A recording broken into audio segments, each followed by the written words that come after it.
नेपाल से जो हमारा संबंध है और नेपाल से जो कुछ यहाँ हमारे अंदर आता है, और अभी आगामी लोकसभा चुनाव 2024 भी होने वाला है, इसको लेकर के भारत नेपाल जिला स्तरीय सीमा समन्वय समिति की बैठक अत्यंत ही सौहार्दपूर्ण वातावरण में आयोजित की गई। आगामी लोकसभा आम निर्वाचन 2024 सहित विभिन्न मुद्दों पर विस्तृत रूप से की गई द्विपक्षीय चर्चा। मानव तस्करी, शराब के भारतीय सीमा में प्रवेश पर नियंत्रण, मादक पदार्थों की तस्करी, नो मेंस क्षेत्र में अतिक्रमण, सूचनाओं का आदान प्रदान, जाली नोटों पर अंकुश, अपराधियों की धरपकड़ सहित कई मुद्दों पर चर्चा की गई। यह भारत नेपाल जिला स्तरीय समन्वय समिति की बैठक मिथिला चित्रकला संस्थान सौराठ मधुबनी की सभा कक्ष में आयोजित हुई।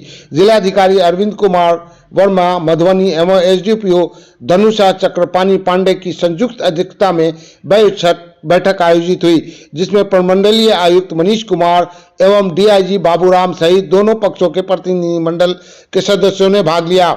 आपको बता दें कि बैठक अत्यंत ही महत्वपूर्ण वातावरण में सौहार्दपूर्ण वातावरण में आयोजित हुई। इस बैठक में आगामी लोकसभा आम निर्वाचन सहित विभिन्न मुद्दों पर विस्तृत रूप से द्विपक्षीय चर्चा की गई। बिहार के रास्ते भारत में नेपाल से फेक करेंसी के आवागमन पर रोक लगाने पर विशेष रूप से चर्चा की गई। साथ ही आगामी लोकसभा चुनाव को लेकर दोनों देश के बॉर्डर पर कड़ी सुरक्षा व्यवस्था पर विशेष रूप से बल दिया गया। बैठक में दोनों पक्षों के सदस्यों ने बारी बारी से मानव तस्करी, शराब के भारतीय सीमा में प्रवेश पर नियंत्रण, बिहार में शराबबंदी को प्रभावी रूप से लागू करने एवं नेपाल के सीमावर्ती जिलों का महत्वपूर्ण सहयोग, बॉर्डर पर अतिक्रमण, जाली नोटों पर अंकुश, अपराधियों की धरपकड़, असामाजिक तत्वों द्वारा खुली सीमा का दुरुपयोग, प्रतिबंधित दवाओं का दुरुपयोग, सूचनाओं के आदान प्रदान सहित कई महत्वपूर्ण विषयों पर व्यापक चर्चा की गई है। जिला और मधुबनी जिला से सटे हुए जितने भी हमारे नेपाली डिस्ट्रिक्ट्स हैं, उनके सीडीओ और सुपरिटेंडेंट ऑफ पुलिस और एपीएफ के सुपरिटेंडेंट ऑफ पुलिस, इन सभी के साथ बैठक होती है। उसी में आज हम लोगों के बीच में समन्वय समिति की मीटिंग हुई थी। इसमें जो सबसे मुख्य मुद्दा था वो आगामी जो लोकसभा चुनाव होने वाला है उस पर, चूंकि बॉर्डर हमारा मधुबनी जिले का नेपाल से लगभग 130 किलोमीटर के आसपास का लगता है और शराबबंदी है बिहार में पूर्ण तरीके से, तो उसको रोकने के लिए इफेक्टिव जो है समन्वय बिठा करके कार्रवाई करने, उसके अलावा जो ड्रग्स का आवागमन होता है उस पर भी सख्ती से कार्रवाई करने के लिए हम लोगों ने अनुरोध किया है।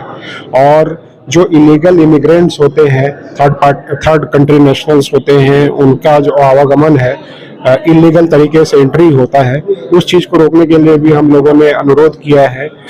जो फेक करेंसी का मूवमेंट होता है, इंडियन फेक करेंसी और अन्य ये कंट्रीज के फेक करेंसी, उसको भी रोकने के लिए हम लोगों ने अनुरोध किया है। हम लोगों ने यहाँ जो नेपाली सिटीजन जो क्राइम करते हैं मधुबनी जिला में, उसका भी लिस्ट हम लोगों ने उनको सौंपा है। और जो नेपाली हमारे अथॉरिटीज़ हैं, काउंटर पार्ट्स हैं, उनका जो रिक्वेस्ट था उसको भी हम लोग बहुत सीरियसली उसको देखते हैं, उस पर कार्रवाई करते हैं। हम लोगों के बीच में समन्वय बहुत अच्छा है। पहले भी जो उनका रिक्वेस्ट होता था उसको हम लोगों ने कंप्लायंस कराया था, और जो हमारा रिक्वेस्ट होता है उनके द्वारा कराया जाता है, बहुत सख्ती तरीके से लागू किया जाता है। धन्यवाद देना चाहता हूँ।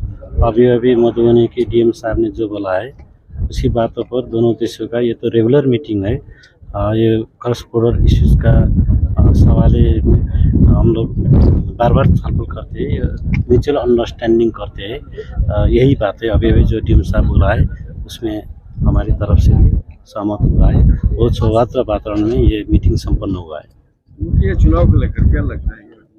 नहीं, ये तो सिक्योरिटी का सवाल है। हमारी तरफ से और सहयोग रहेगा क्राइम कंट्रोल के लिए और यहाँ का निर्वाचन संपन्न करने के लिए।